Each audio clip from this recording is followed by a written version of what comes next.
మోడీది బడ్జెట్నా బిజినెస్నా?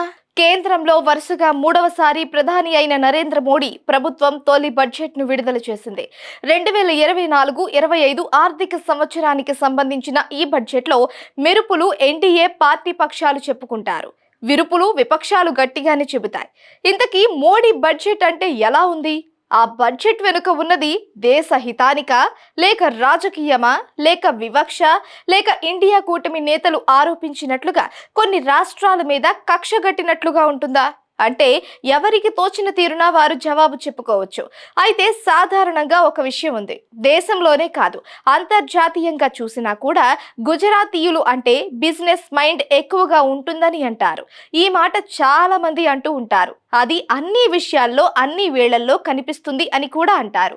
అదే తీరు మోడీ తాజా బడ్జెట్లో కనిపించిందా అంటే అవును అనే అంటున్నారు. ఈ బడ్జెట్లో ప్రజలతో బిజినెస్ టాక్టీస్ చేసినట్లుగా ఉంది.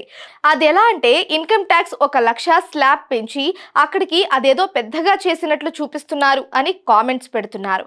ఇది ఒక విషయం అయితే బీహార్ రాష్ట్రానికి ఎంత మేరకు బడ్జెట్లో నిధుల కేటాయింపు చూపించారో తెలియదు. కానీ ఇండియా కూటమి పార్టీలు అధికారంలో ఉన్న రాష్ట్రాలకు మాత్రం సున్నం బొట్లు పెట్టారని అంటున్నారు. అంటే వారికి ఎక్కడా పైసలు విదల్చలేదని అంటున్నారు.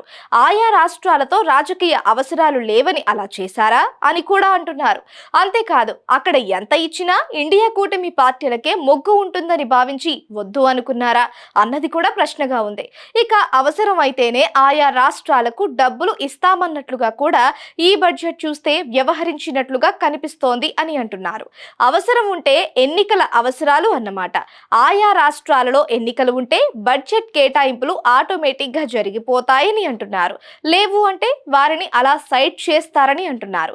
ఇవన్నీ చూసిన తరువాత బడ్జెట్ లో కూడా ఈ విధంగా లెక్కలు చూసుకుంటూ అవసరాలు అన్నీ కొలుచుకుంటూ ఎక్కడికక్కడ తూకం వేసుకుంటూ అచ్చం బిజినెస్ మాదిరిగా డబ్బులు కేటాయిస్తారా అన్న చర్చ అయితే అంతటా సాగుతోంది. ప్రజాస్వామ్య దేశంలో ప్రతి పౌరుడు కట్టిన రూపాయి పన్నుల రూపంలో కేంద్రానికి వెళుతుంది. మళ్ళీ ఆ రూపాయిలో ఎంతో కొంత ఆయా రాష్ట్రానికి పెద్దన్నగా ఇవ్వాల్సిన ధర్మం రాజ్యాంగ విధి కేంద్రానికి ఉంటుంది. అయితే రాను రాను పాలకులు అలా చేయటం లేదు. తమకు లాభం ఉంటే విధిలిస్తున్నారు. అందుకే ప్రతిపక్ష నాయకుడు రాహుల్ గాంధీ ఇది కుర్చీని కాపాడుకునే బడ్జెట్ అని ఎకసెకమాడారు. గత 10 ఏళ్లుగా ఏపీ వైపు చూడని కేంద్ర బడ్జెట్ ఇప్పుడు కేంద్రంలో ప్రభుత్వాన్ని కాపాడుకోవడానికి టీడీపీ కోసం ఎంతో కొంత చేసినట్లుగా చూపిస్తున్నారని అంటున్నారు. అలాగే బీహార్లో సైతం నితీష్ కుమార్ జేడీయూ ఉంది. దాంతో అక్కడ మిత్ర పక్షాన్ని సంతృప్తి పరచడం కోసం ఇలా చేస్తున్నారు అని అంటున్నారు.